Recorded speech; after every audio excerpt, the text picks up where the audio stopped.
Hello students, hope you are doing well. आज हम पढ़ेंगे chapter number 2 which talks about marketing decision part 1।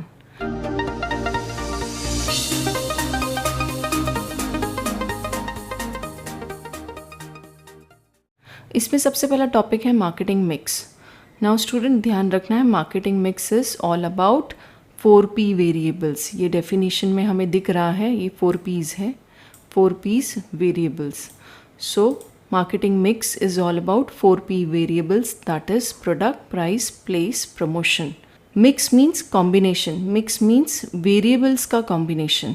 तो ये कौन से variable का combination है? 4Ps का।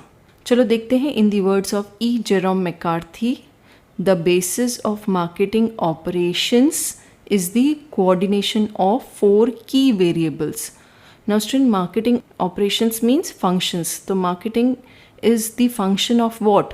Bringing a coordination between 4 key variables, namely product, price, place, promotion. Is that clear? So marketing mix is what? 4P variables. चलिए देखते हैं स्टूडेंट। अब हम पढ़ेंगे components of marketing, elements of marketing, या मार्केटिंग मिक्स बोला तो भी चलेगा। तो components of marketing, elements of marketing या मार्केटिंग मिक्स, ये एक ही मतलब है student. So we are going to learn about again the product, price, place, promotion. What is product? Product could be goods, it could be services. यहाँ seller product कौन सा बेचता है? Product of a seller could be goods, it could be services, right? This is what the product exchange the hands for the consideration. Consideration means price, right? अगर product का variable बोला किसी ने पूछा तो क्या होता है? जब प्रोडक्ट हम सोचते हैं तो प्रोडक्ट के क्या क्या वेरिएबल्स होते हैं। तो प्रोडक्ट हमें सुनते ही हमें ध्यान में आना चाहिए उसका shape, size, colour, right? Product की quality, brand name, the product का वारंटी, तो ये सारी चीज़ें हमारे ध्यान में आती है जब हम प्रोडक्ट का नाम सुनते हैं।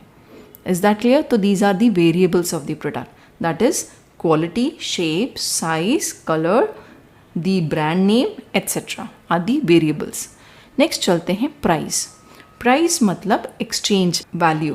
प्राइस मतलब exchange value at which seller sells the product to the buyer, right? And it should be right enough. अगर आपका प्राइसिंग सही नहीं है तो गुड्स बिकेगा नहीं। बहुत सारे वेरिएबल्स है स्टूडेंट प्राइसिंग के, जैसे कि आप बोल सकते हो कंपटीशन। अगर कंपटीशन बहुत इंटेंस है तो आप कम प्राइस में आपको बेचना है। कंज्यूमर का भी एक डिटर्मिनेंट फैक्टर है। अगर कंज्यूमर प्राइस सेंसिटिव है तो यहाँ आप हाई प्राइस नहीं रख सकते हैं। तो ये दो मेजर वेरिएबल बनते हैं, that is competition, customers. Other variables are there students like credit period, the installment facility, the discount related to pricing, right? तो these are variables related to pricing. Competition, customer, the credit period, the discount and the installment facilities. आगे चलते हैं promotion के पास। Now what you mean by promotion? Simple meaning of promotion is what? To communicate the product availability in the market. Promotion का कार्य क्या है? Promotion क्या करता है? कम्युनिकेट करता है about the product availability in the market. वो सुनने के बाद कस्टमर आते हैं मार्केट से प्रोडक्ट खरीदने के लिए। जो हमने SY BCom में एडवर्टाइजिंग के अंदर हमने पढ़ा है student, that is the variables of promotion are advertising, publicity, sales promotion techniques, right? Personal selling, ये सारे वेरिएबल्स है प्रमोशन के। आगे चलते हैं प्लेस। नाउ प्लेस मतलब it involves all those activities that company undertakes to make product available to the target audience. हर वो एक्टिविटी जो मदद करता है कंपनी को to make available product to the target audience, उसको हम बोलते हैं प्लेस। इन शॉर्ट, प्लेस मतलब चैनल ऑफ इंटरमीडियरी या चैनल ऑफ डिस्ट्रीब्यूशन जो आप यूज़ करते हो to distribute your product towards market या टूवर्ड्स टारगेट ऑडियंस, राइट? तो प्लेस मतलब चैनल ऑफ इंटरमीडियरी। अब इसके वेरिएबल्स क्या बनते हैं? वेरिएबल्स बनते हैं जैसे कि डीलर रिलेशनशिप। डीलर भी एक चैनल इंटरमीडियरी का ही पार्ट है। Channel remuneration, transportation, warehousing etcetera, तो ये सारी चीज़ें हमें लगती है डिस्ट्रीब्यूशन के दौरान, तो ये बन जाते हैं वेरिएबल्स। Is that clear? अब चलते हैं पैकेजिंग के पास। Packaging is what student? Packaging का सिंपल मीनिंग है wrap ऑफ अ प्रोडक्ट और कवर ऑफ अ प्रोडक्ट। पर ध्यान रखना, to be called as a packaging it should have 3 P values. Packaging कहलाने के लिए 3 P's का वैल्यूज़ होना चाहिए उसके अंदर, जैसे कि प्रिजर्वेशन, प्रोटेक्शन एंड प्रमोशन। तो पैकेजिंग मदद करता है, प्रिजर्व करता है क्वालिटी को, प्रोटेक्ट करता है प्रोडक्ट को during transit and promotional value भी है पैकेजिंग को। इसलिए हम बोलते हैं 3 P वैल्यू होना ज़रूरी है। Next one is pace. Pace मतलब speed, speed of taking marketing decision. तो मार्केटर को चाहिए कि सही समय पर सही प्रोडक्ट के लिए सही प्रमोशन एंड सही प्राइसिंग डिसाइड करे। तो ये सारी चीज़ें होती है pace. Pace means right product at right price with right promotion and at the right time it should be made available to consumer, उसको बोलते हैं पेस। इसका कोई भी वेरिएबल नहीं है स्टूडेंट्स, यहाँ वेरिएबल्स नहीं लिखने हैं। नेक्स्ट आता है पोजीशनिंग।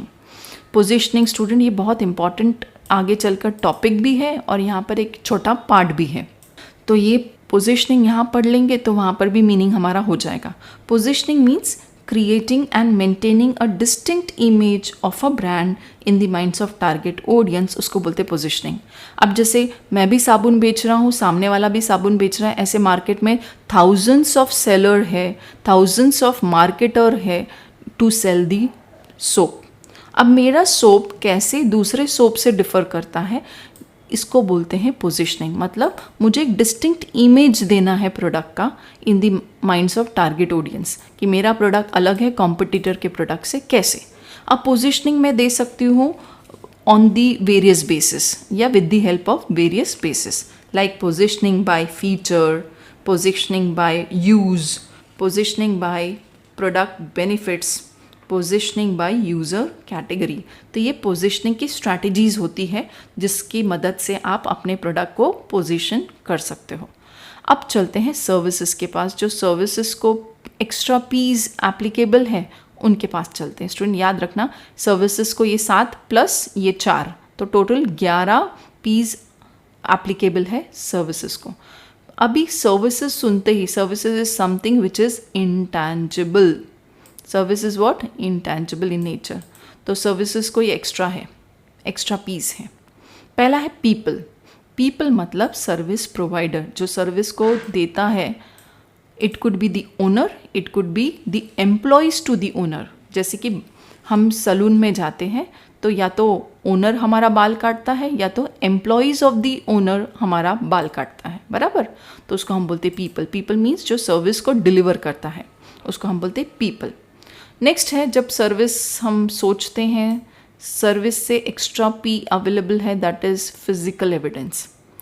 जब हम सर्विस इंडस्ट्री के अंदर या किसी कंपनी में जाते हैं तो हमें सर्विस तो दिखाई नहीं देता है क्योंकि सर्विस इज इंटैंजिबल, हमें दिखता है फिजिकल एविडेंस। अभी फिजिकल एविडेंस के अंदर आता है decor, the cutlery, the uniform, the furniture fixture, right. तो ये सारी चीज़ें जो दिखती है फिजिकली अपीयरिंग है, फिजिकली आप उसको देख सकते हो, ये फिजिकल एविडेंस बनाती है, तो उसको हम बोलते हैं physical evidence under services. Is that clear? जैसे कि होटल के आप अंदर जाओगे तो हमें क्या क्या चीज़ें दिखती हैं? The interior design, right, the furniture fixture, the uniform of the waiters, right. तो ये सब हमें दिखता है, it includes under physical evidence. Next होता है प्रोसेस। सर्विस ऐसे ही नहीं मिलता है, सर्विस के लिए प्रोसेस फॉलो होता है। प्रोसेस मीन्स स्टेप्स फॉलो होता है टू डिलीवर दी सर्विस। जैसे कि आप होटल के अंदर जाते हो तो आपको तुरंत देखते ही खाना नहीं देते, उसका कुछ प्रोसेस होता है। खाना देने का भी प्रोसेस होता है। सबसे पहले स्टूडेंट आप जाते हो, अपने सीट पर बैठते हो, जो भी एम्प्टी स्पेसेस है वहाँ जाके ऑक्यूपाई करते हो। फिर बाद में वेटर आता है, वेटर आपको मेन्यू कार्ड देता है, राइट, पानी देता है। मेन्यू कार्ड आप पढ़ते हो, मेन्यूज़ देखते हो, उसमें से डिसाइड करते हो कि कौन सा मेन्यू ऑर्डर करना है। फिर ऑर्डर करने के बाद 10-15 मिनट के बाद कटलरी आती है, वो कटलरीज़ को अच्छे से आपको सर्व करता है, राइट। फिर बाद में वो वापस जाता है अंदर की तरफ, खाना तैयार हो जाता है, फिर खाना लेकर आता है, फिर खाना सर्व करता है। फिर खाना खाने के बाद आप उठ कर जाते नहीं हो, आपको अभी पैसे देने हैं, राइट? जो भी आपने सर्विस लिया है उसको, उसके प्रति आपको पैसे देने हैं, तो आप पैसे देते हो, उसके बाद आपको माउथ फ्रेशनर मिलता है, राइट? माउथ फ्रेशनर खा के अब आप जा सकते हो। तो this is what service delivery का process. Is that clear? Next होता है प्रोडक्टिविटी एंड क्वालिटी। ना सर्विस में प्रोडक्टिविटी भी है और क्वालिटी भी होना चाहिए। Productivity means with less and less input you should able to produce more and more output. अगर ऐसा नहीं हुआ तो यू मे गेट लॉसेस। तो सर्विस में भी लॉसेस इनकर हो सकते हैं। सर्विस में प्रोडक्टिविटी को आपको फोकस करना है कि कम से कम रॉ मटेरियल में, कम से कम कॉस्ट में मुझे ज़्यादा से ज़्यादा प्रोड्यूस करना है सर्विसेज को, जिसको बोलते हैं प्रोडक्टिविटी। तो we are also concern about productivity in case of service. Now what about quality? Service में quality plays a important role, yes very much, क्योंकि सर्विस तो दिखता नहीं है, राइट? मुझे चाहिए मेरे कस्टमर वापस बार बार आए, तो कैसे होगा? जब मैं क्वालिटी सर्विस दूंगा कस्टमर को, तभी कस्टमर मेरे पास बार बार आएंगे, नहीं तो एक ही बार सर्विस लिया तो चले जाएंगे, राइट? तो these are the components elements of services. अभी चलते हैं स्टूडेंट सेकेंड टॉपिक के पास, जो बोलता है प्रोडक्ट डिसीजन एरिया। अभी प्रोडक्ट को सुनते ही ये सारे वेरिएबल्स है स्टूडेंट, जो भी मैंने लिखे हैं वेरिएबल्स, जो हमने यहाँ डिस्कस किए थे प्रोडक्ट के अंदर। सबसे पहले प्रोडक्ट का नाम सुनते ही कौन सा वेरिएबल आता है? Shape. Shape means the design of the product, right? The design of the product also attract the customer. कई बार शेप दिखता नहीं है student, this is under your package, under your packaging, right? Packaging के अंदर होता है, पर then also student shape plays a very important role. Next come colour. Colour means different colours में प्रोडक्ट अवेलेबल होता है, डिफरेंट फ्रेग्रेंस में भी अवेलेबल होता है स्टूडेंट। फ्रेग्रेंस तो लिखा नहीं है, मैंने कलर लिखा है।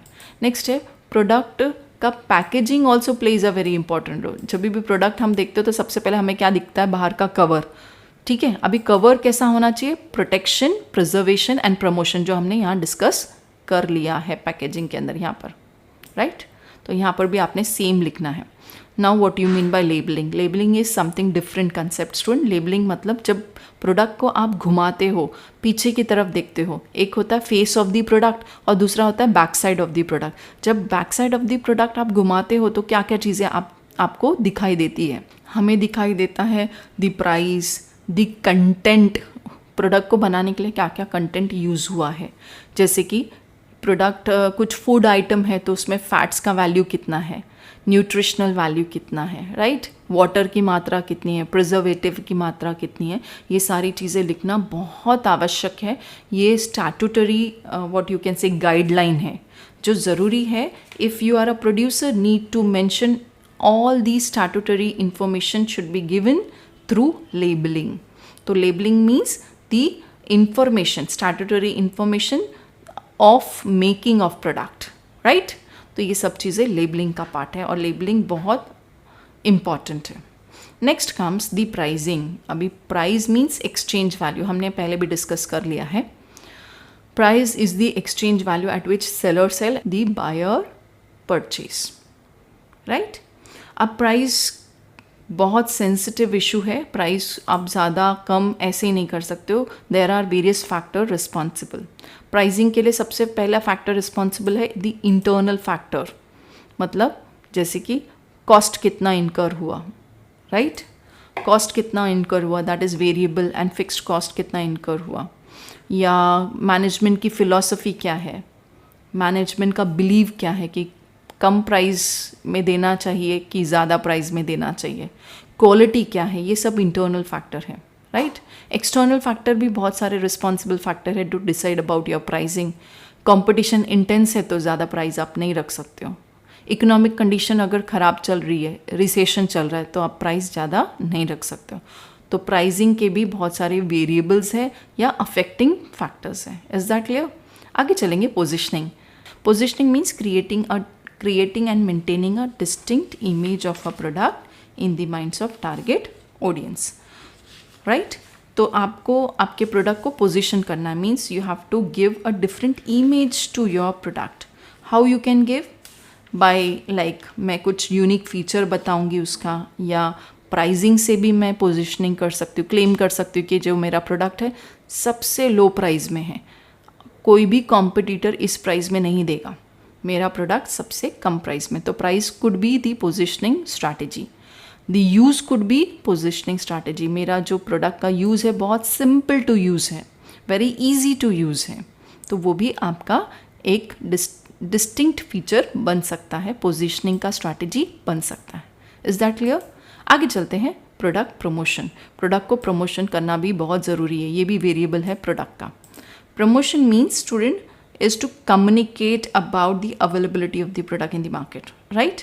अभी प्रोडक्ट प्रमोशन के वेरिएबल्स कौन कौन से हैं, ये हमने पहले भी डिस्कस किया अंडर इट, देखो ये वाला, राइट। तो प्रोडक्ट प्रमोशन का जो वेरिएबल है वो है advertising, sales promotion, sponsorship, personal selling, publicity etcetera, right. तो ये आपने लिखना है। नेक्स्ट है प्रोडक्ट वारंटी। जब भी हम प्रोडक्ट के बारे में सुनते हैं तो हमारे दिमाग में वारंटी भी आता है कि ये प्रोडक्ट का कितना वारंटी है, कितने साल का वारंटी है, राइट।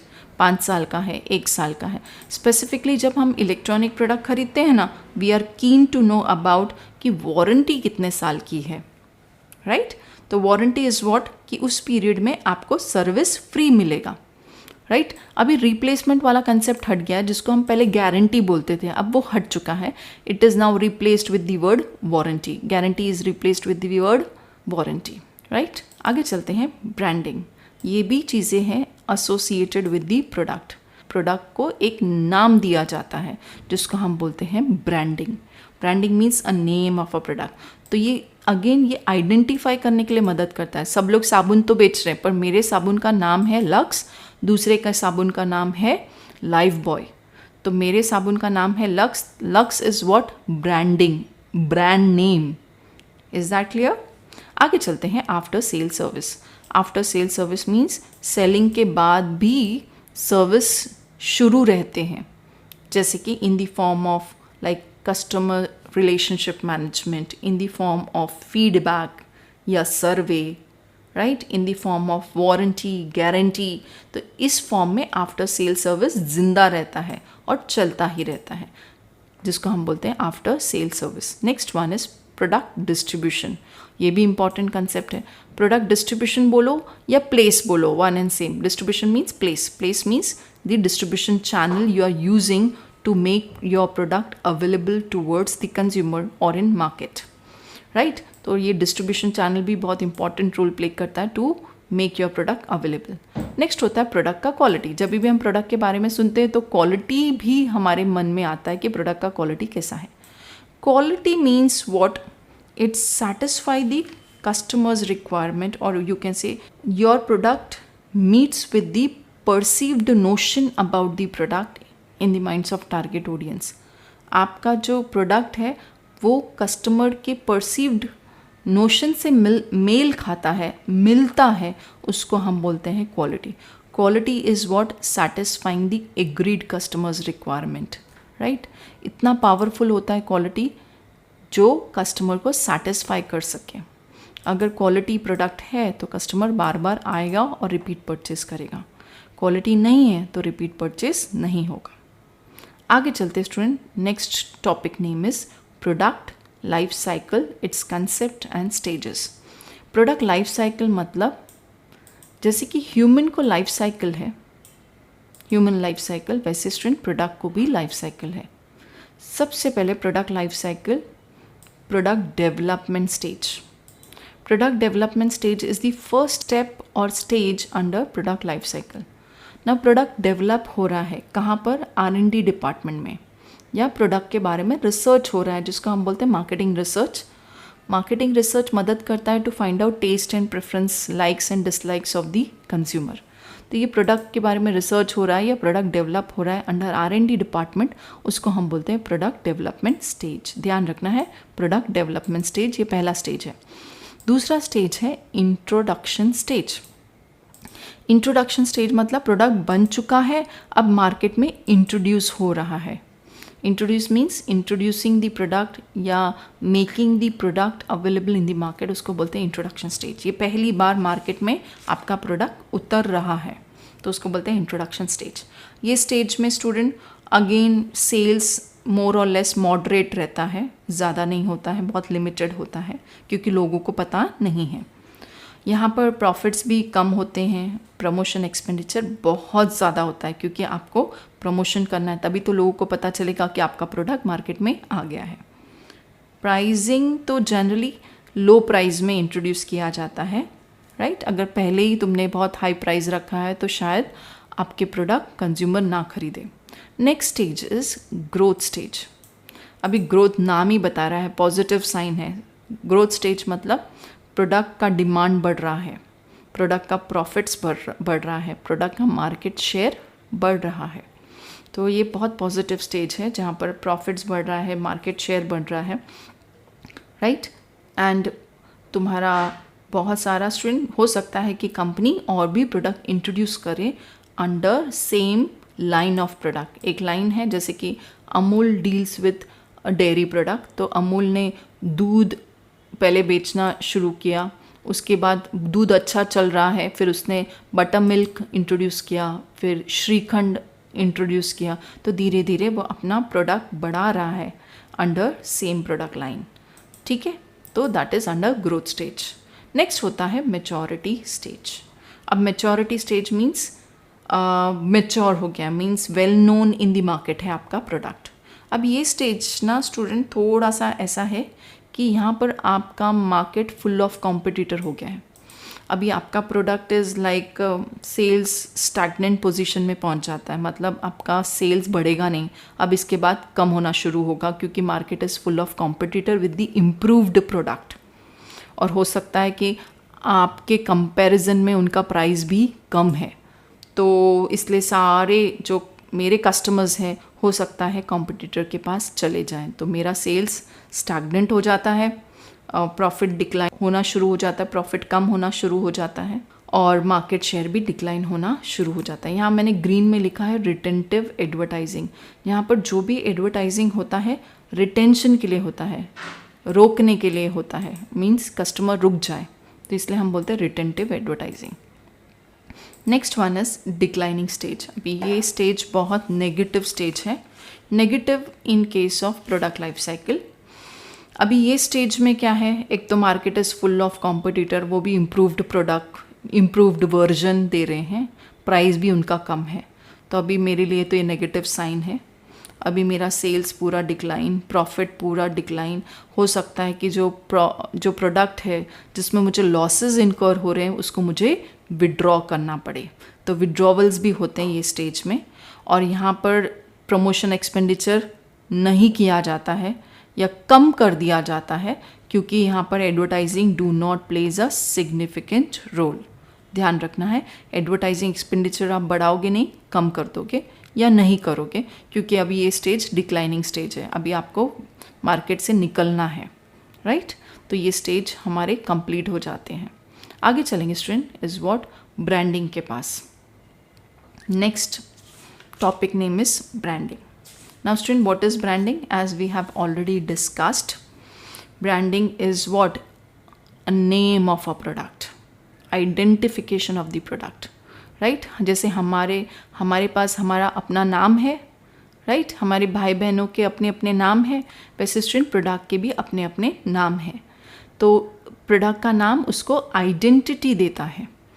अब जब भी हम ब्रांडिंग सुनते हैं तो ब्रांडिंग के क्या क्या वेरिएबल्स होते हैं स्टूडेंट, वो हम डिस्कस करेंगे यहाँ पर। सबसे पहले ब्रांड को पर्सोनिफाई किया जाता है जिसको हम बोलते हैं ब्रांड पर्सनालिटी।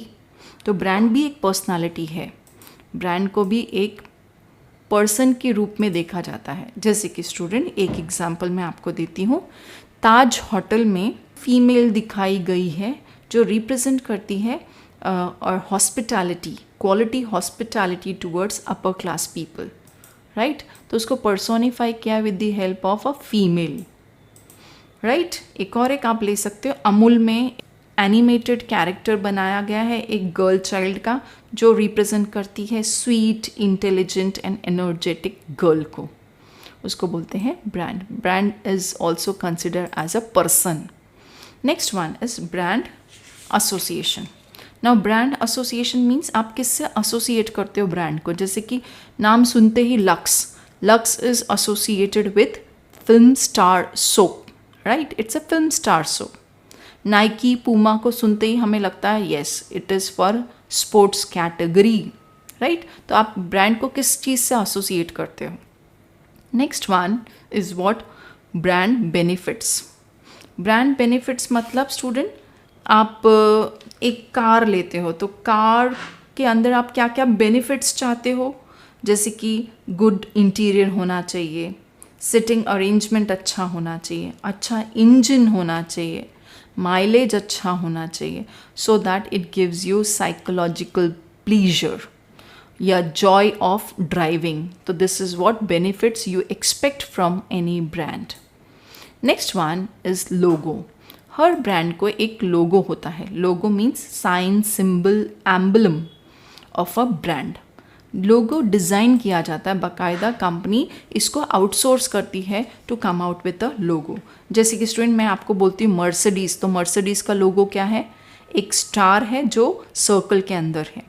नाइकी, नाइकी का खुद का नाम और नीचे एक राइट का tick mark, that is the logo for Nike. McD का क्या है, मैकडी का पूरा नाम और उसके ऊपर एक बड़ा सा एम लिखा है, तो that is a logo for McD या McDonald. Next one is brand image.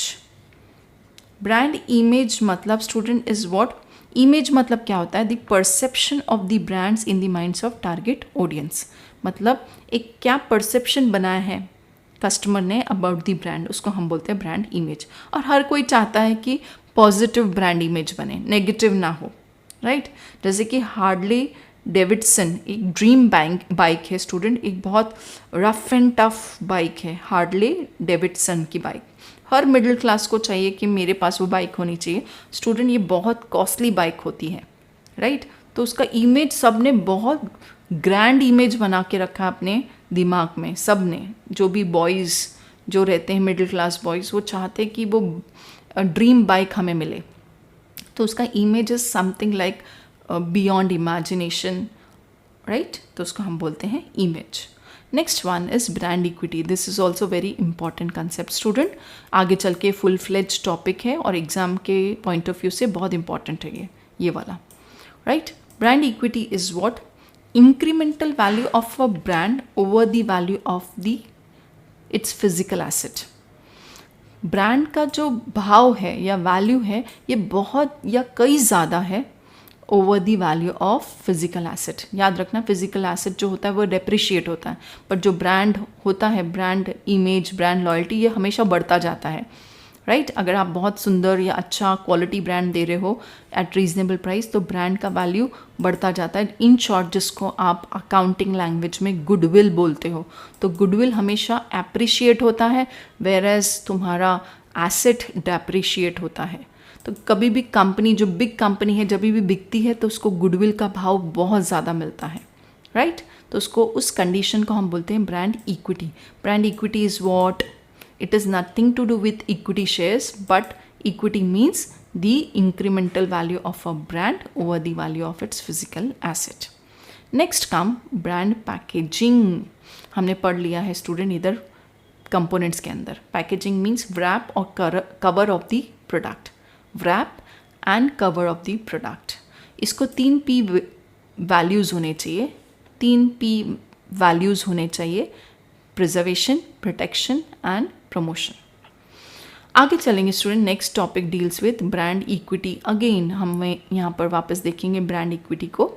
मैंने आपको डेफिनेशन बताया था, वापस एक बार पढ़ेंगे. Incremental value of a business और brand above the value of its physical asset due to the market position achieved by its brand and the extension potential of the brand. तो in short ये क्या है, brand या business का value है जो बहुत ज़्यादा है over the value of the physical asset. उसको, उस कंडीशन को हम बोलते हैं brand equity.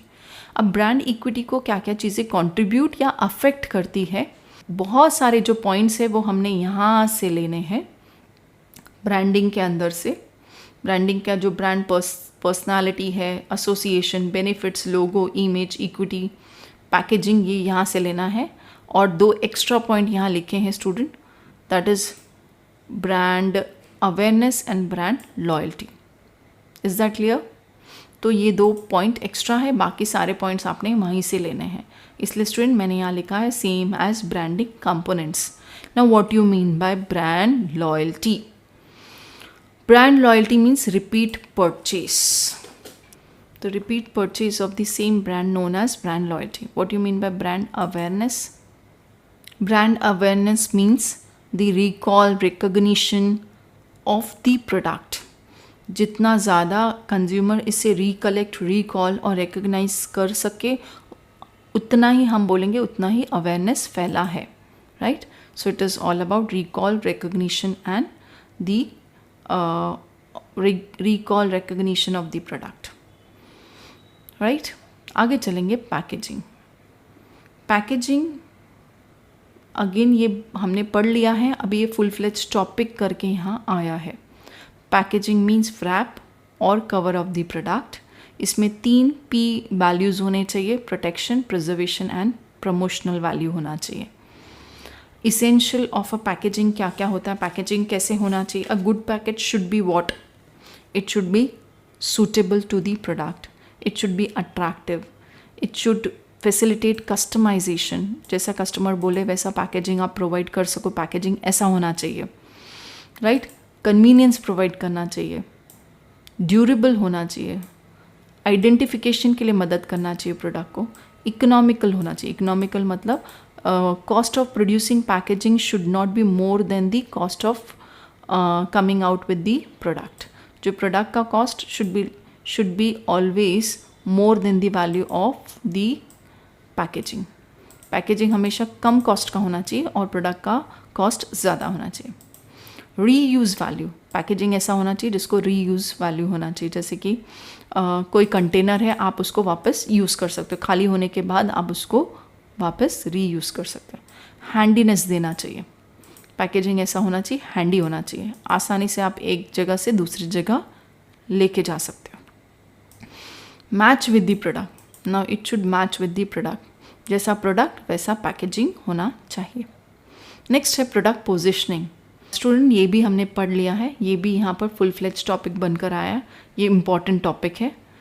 As an effort aim to create and maintain in the minds of target audience the intended image of a brand, right? Yeah, you can say it is the aim of creating and maintaining a distinct image of a brand in the minds of target audience.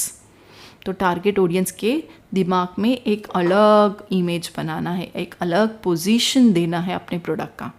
चलो उसकी strategies क्या क्या होती है या positioning आप किससे कर सकते हो, क्या क्या चीज़ें आपको मदद करती है टू पोजीशन योर प्रोडक्ट। सबसे पहले आता है फीचर्स। तो फीचर द्वारा आप अपने प्रोडक्ट को पोजीशन कर सकते हो। जैसे कि डव बोलता है कि डव के अंदर मॉइस्चराइज़र क्रीम है जो ड्राई स्किन के लिए सूटेबल है। तो प्रोडक्ट का एक यूनिक फीचर है, that is moisturiser in Dove. Next one is price. Big बाज़ार अपना जब था बिग बाज़ार तो अपना पोजीशन वो प्राइस से करता है। उसने बोला वेडनेसडे बाज़ार सबसे सस्ता, तो अपने आप को उसने अलग कर दिया with the help of pricing. Next है स्टूडेंट, अगर आपका सुप्रीम क्वालिटी है तो you can also position claiming the supreme quality of the product. It could be the positioning strategy. Next one is product class. अब product class मतलब मेरा product एक particular category के लिए बनाया गया है, तो उससे भी आप पोजीशन कर सकते हो। जैसे कि फेयर एंड हैंडसम ये मेल के लिए, फीमेल के लिए नहीं है। ओले, अब ये ओले सबके लिए नहीं है स्टूडेंट, एजिंग वुमेन के लिए है। एजिंग मीन्स अबाउट 30 जो वुमेन्स होती है उनके लिए ओले है। तो एक स्पेशल क्लास या कैटेगरी के लिए मेरा प्रोडक्ट बना है, वो भी मुझे मदद कर सकता है पोजिशनिंग के लिए। Next one is benefit. Benefit of the product could also help to do positioning of your product. जैसे कि मैगी बहुत आसान है बनाने के लिए, fast to cook good to eat, ये मैगी का स्लोगन है जो बताता है you can make it in 2 minutes। 2 minute में बनती है और ये बहुत अच्छा है खाने के लिए, राइट, एंड फास्ट भी बनता है। Next one is use. अभी यहाँ पर मैंने एग्जाम्पल ग्रीन में लिखा है BMW। BMW क्लेम करता है कि अगर आप ड्राइविंग करोगे तो आपको शेयर ड्राइविंग का प्लीजर मिलेगा, बहुत सुखद ड्राइविंग होगी आपकी, बहुत मज़ा आएगा ड्राइविंग के दौरान, उसको बोलते हैं यूज़, मतलब very easy to use. Next one is user category.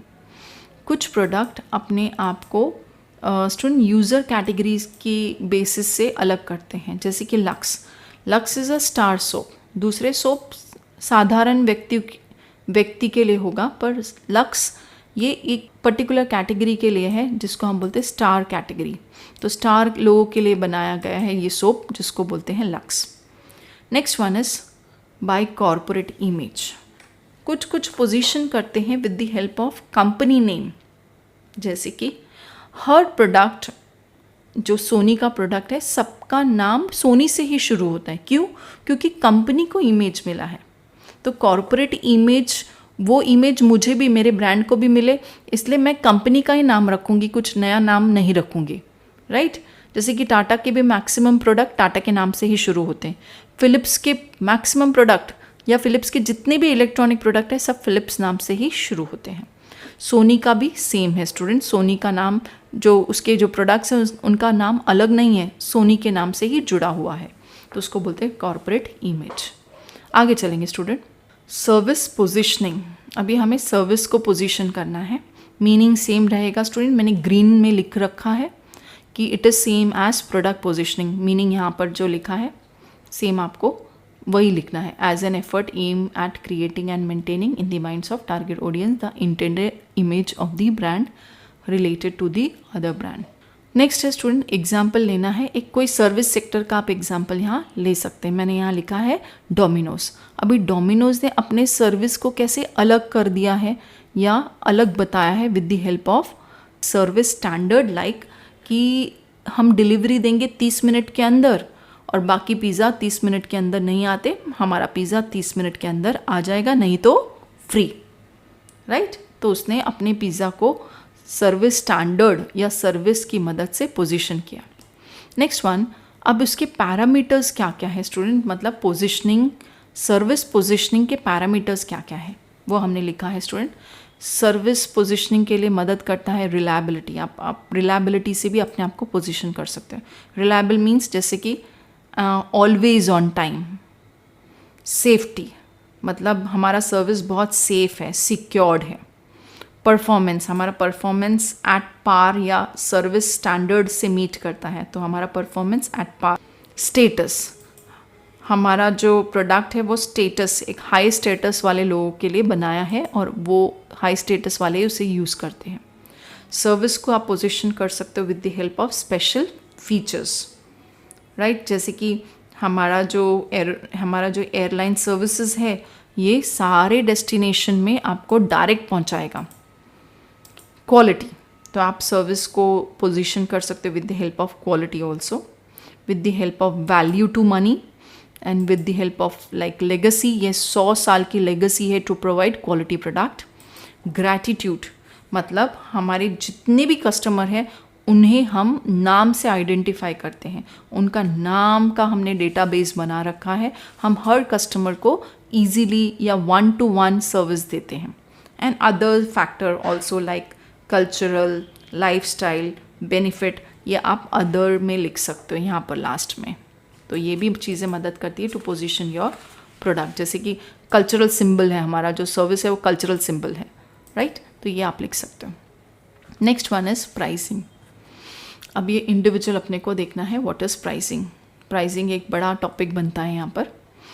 Pricing means exchange value, right. अब प्राइसिंग के ऑब्जेक्टिव क्या होते हैं स्टूडेंट, मकसद क्या है प्राइसिंग देने का।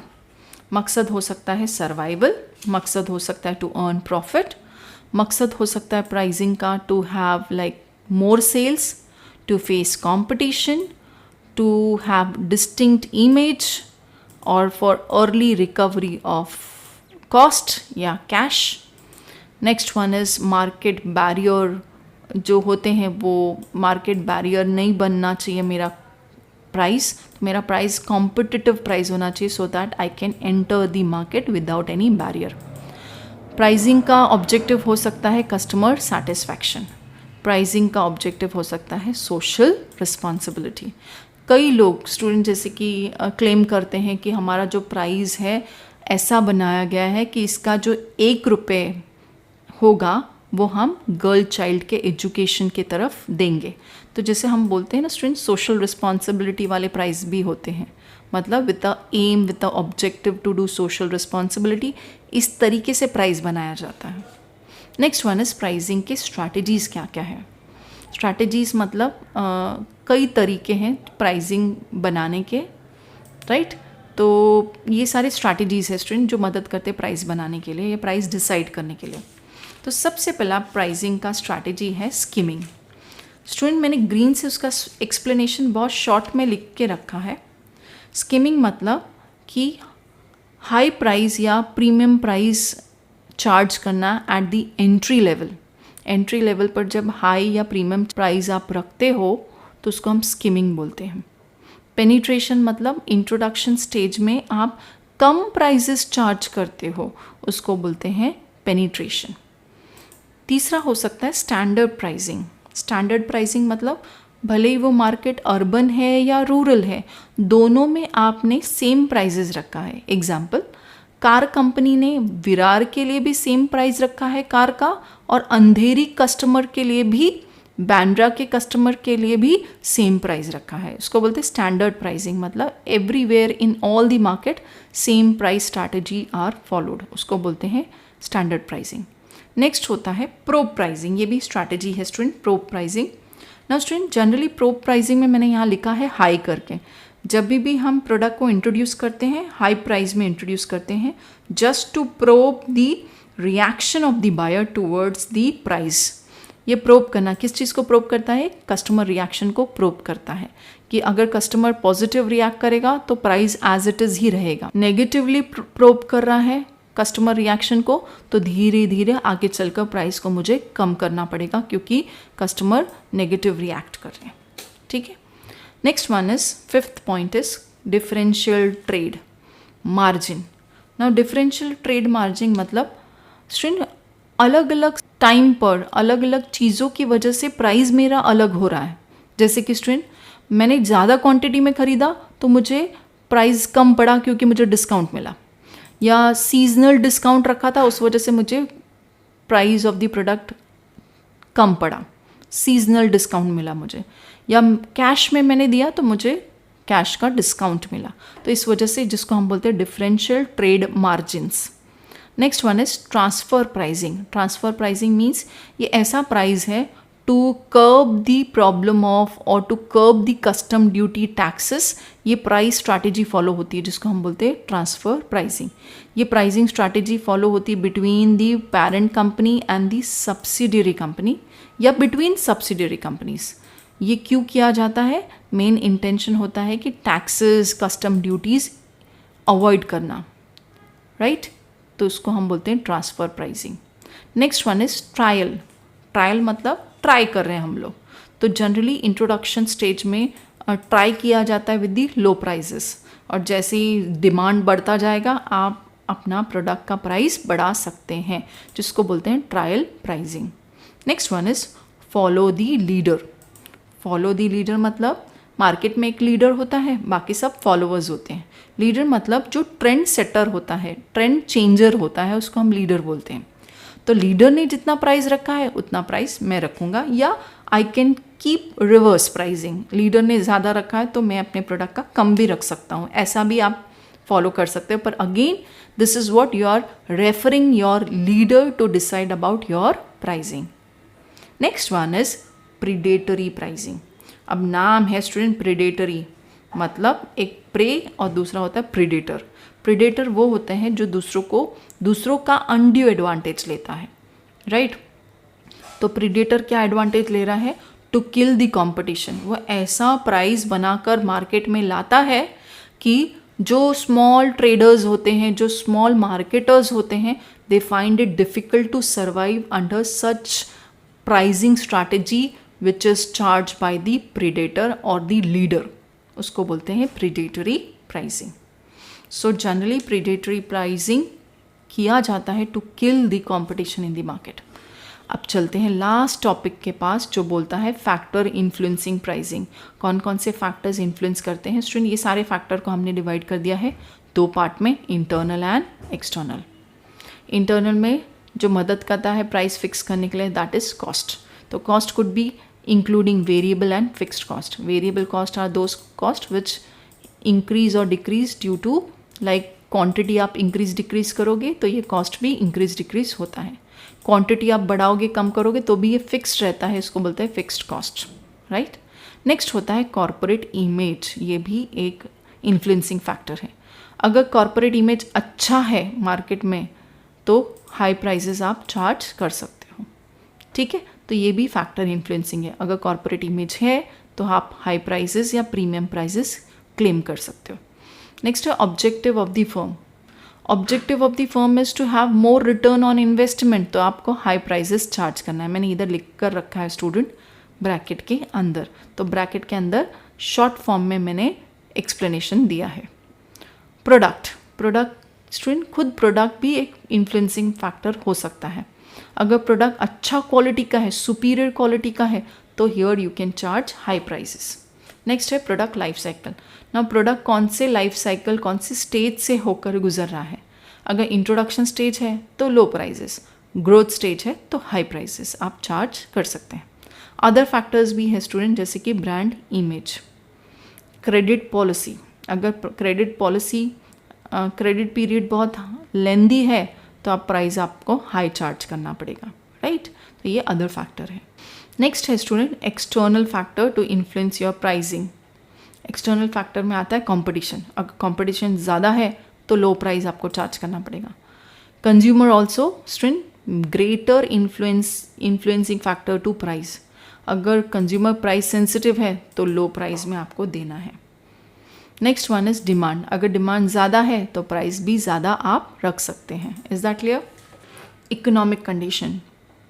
अगर इकोनॉमिक कंडीशन रिसेशन चल रहा है इकोनॉमी में तो आप ज़्यादा प्राइसेस नहीं चार्ज कर सकते, आपको लो प्राइस ही चार्ज करना है, right. Next one is financial incentive. ये फाइनेंशियल इंसेंटिव कौन देता है? Government, in the form of subsidy. अगर आपको सब्सिडी मिल रहा है तो आपको लो प्राइस चार्जेस करने हैं. अगर गवर्नमेंट ने सब्सिडी बंद कर दिया तो आप हाई प्राइसेस चार्ज करेंगे. अदर फैक्टर्स में है चैनल ऑफ डिस्ट्रीब्यूशन. जितना लेंदी चैनल ऑफ डिस्ट्रीब्यूशन उतना ज़्यादा आपका प्राइसिंग. जितने ज़्यादा taxes impose by the government उतना ज़्यादा प्राइसिंग. तो here we finish with the second chapter student. ये जो वर्ड फाइल है सेकेंड चैप्टर की मैं आपके साथ शेयर करूँगी in description box. Please go through and do well during your examination. Thank you very much. और नेक्स्ट वीडियो में बनाऊँगी on your third chapter very soon. Thank you.